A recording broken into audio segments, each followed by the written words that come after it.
മുമ്പ് കേരളത്തിൻ്റെ അവസ്ഥ എങ്ങനെയായിരുന്നു എന്ന് നമ്മൾ നോക്കിയാൽ പ്രവാസി കൊച്ചു കേരളത്തിന് നൽകിയ സംഭാവനകൾ നമുക്ക് വളരെ ഭംഗിയായിട്ട് മനസ്സിലാവും. കാരണം വൃത്തിയുള്ള വീടും സംസ്കാര സമ്പന്നമായ ഒരു പെരുമാറ്റവും ശീലങ്ങളും മറ്റു മനുഷ്യനോട് കാണിക്കുന്ന സ്നേഹവും സൗഹാർദ്ദവും ഒക്കെ പ്രവാസത്തിൽ നിന്ന് തന്നെ ലഭിച്ചതാണ്. ഒരുപക്ഷെ ആയിരക്കണക്കിന് പുസ്തകങ്ങളിൽ നിന്ന് ലഭിക്കുന്നതിനേക്കാൾ കൂടുതൽ അറിവാണ് കേരളത്തിന്, നന്മയാണ് കേരളത്തിന് പ്രവാസികളിൽ നിന്ന് ലഭിച്ചത് എന്നുള്ളതിൽ ഒരു സംശയവുമില്ല. നീണ്ട 30 കൊല്ലക്കാലം കേരളത്തിൽ അങ്ങോളം ഇങ്ങോളം അധ്യാപകനായി നിന്നുകൊണ്ടും ഇന്ത്യയിലുടനീളം ഇന്ത്യൻ സംസ്കാരങ്ങൾ പഠിക്കാൻ വേണ്ടി സഞ്ചരിച്ചപ്പോഴും എൻ്റെ ഉള്ളിൽ ഉണ്ടായിരുന്നത് ഒരു പ്രവാസിയുടെ ജീവിതം എന്താണെന്ന് അറിയണമെന്നുള്ളത് കൊണ്ടാണ്.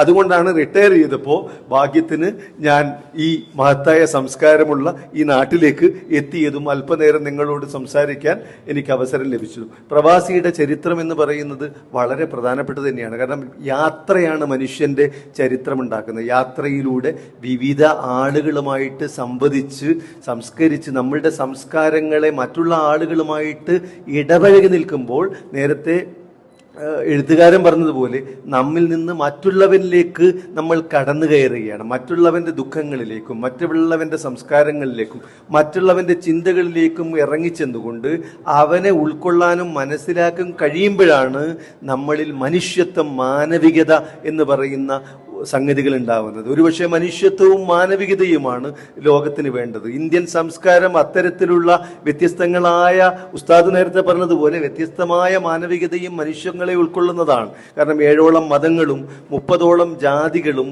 33,000ഓളം ഉപജാതികളുമുള്ള ഒരു വലിയ സംസ്കാരമാണ് നമ്മളുടെ സംസ്കാരം. അത് ഇന്ത്യൻ ദേശീയത എന്ന് പറയുന്ന ഒറ്റ ഹൈന്ദവ സംസ്കാരത്തിൽ നിന്ന് ഉണ്ടായതല്ല, മറിച്ച് ആയിരക്കണക്കിന് സംസ്കാരങ്ങൾ ഉണ്ടായതാണ്.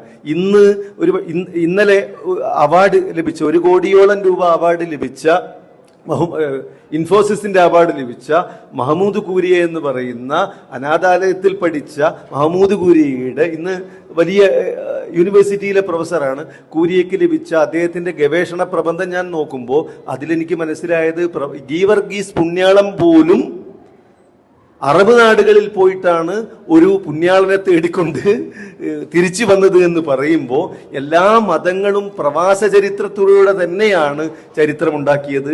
അത് എല്ലാ മതങ്ങൾക്കും അവകാശപ്പെട്ടതാണ്. ആ ചരിത്രങ്ങളൊക്കെ തമസ്കരിക്കുന്ന ഒരു ചരിത്രം ഇന്ത്യ ചരിത്രത്തിൽ ഉണ്ടാക്കിയാൽ ആ ചരിത്രം വിജയിക്കില്ല. ലോകത്തിൽ തന്നെ അത്ഭുതമാണ് ഇന്ത്യയുടെ ചരിത്രം. എന്തുകൊണ്ടാണ്? അത് കേവലം ഒരു ചരിത്രമായതുകൊണ്ടല്ല, നേരെ മറിച്ച് വ്യത്യസ്ത സംസ്കാരങ്ങളും ചരിത്രങ്ങളും ഉൾക്കൊണ്ടുകൊണ്ട് അതിൽ നിന്ന് ഉടലെടുത്ത മഹത്തായ ആശയമാണ് നമ്മളുടെ സംസ്കൃതി എന്ന് പറയുന്നത്, നമ്മളുടെ മതേതരത്വം എന്ന് പറയുന്നത്, നമ്മളുടെ ജനാധിപത്യം എന്ന് പറയുന്നത്. അതിന് നീതിയുടെ തോന്നലുണ്ടായത് ഈ വ്യത്യസ്ത സംസ്കാരങ്ങളെ ഉപയോഗിച്ചെടുത്തുകൊണ്ടാണ്. ഇന്ത്യൻ ഭരണഘടന പോലും ഒരു രാജ്യത്തിൻ്റെതായിട്ടല്ല നമ്മൾ എടുത്തത്. 7-8ഓളം രാജ്യങ്ങളുടെ വ്യത്യസ്തമായ ഭരണഘടന എടുത്തു എന്ന് പറയുമ്പോൾ വ്യത്യസ്തമായ സംസ്കൃതികളെയും സംസ്കാരങ്ങളെയും ഉൾക്കൊണ്ടുകൊണ്ട് തികഞ്ഞ രീതിയിൽ എല്ലാവരെയും ഉൾക്കൊള്ളുന്ന വിശാലമായ കാഴ്ചപ്പാടാണ് ദേശീയതയുടെ കാഴ്ചപ്പാട്.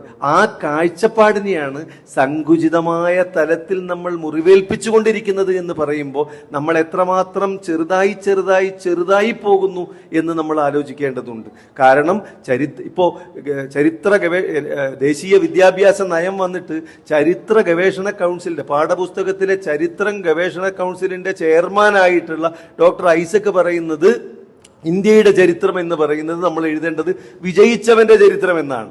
200ഓളം വർഷങ്ങളോളം വിദേശാധിപത്യത്തിൽ കിടന്ന ഭാരതത്തിന്റെ ചരിത്രം എഴുതുമ്പോൾ ആ ചരിത്രത്തിൽ മുഗളന്മാരുടെ ചരിത്രം എഴുതേണ്ടി വരും, ആ ചരിത്രത്തിൽ ഫ്രഞ്ചുകാരുടെ ചരിത്രം എഴുതേണ്ടി വരും, ആ ചരിത്രത്തിൽ ബ്രിട്ടീഷുകാരുടെ ചരിത്രം എഴുതേണ്ടി വരും, ആ ചരിത്രത്തിൽ ഹൈന്ദവ രാജാക്കന്മാരുടെ ചരിത്രം എഴുതേണ്ടി വരും. തെറ്റില്ല. പക്ഷേ ഹൈന്ദവ ജയിച്ച ഇവരെയൊക്കെ ഒന്നും ചരിത്രം എഴുതേണ്ട, മറിച്ച് നമ്മൾ എഴുതേണ്ട ചരിത്രം കൃത്യമായി അളന്ന് തൂക്കി ഇന്നവന്റെ ചരിത്രം മാത്രമാണെന്ന് പറയുന്നിടത്താണ് ചരിത്രത്തെ പോലും വക്രീകരിക്കുന്ന ഒരവസ്ഥയുള്ളത്. ഇതിനൊക്കെ നേർസാക്ഷികളാണ് നമ്മൾ, ഇതിനോടൊക്കെ പടപൊരുതേണ്ടവരാണ് നമ്മൾ.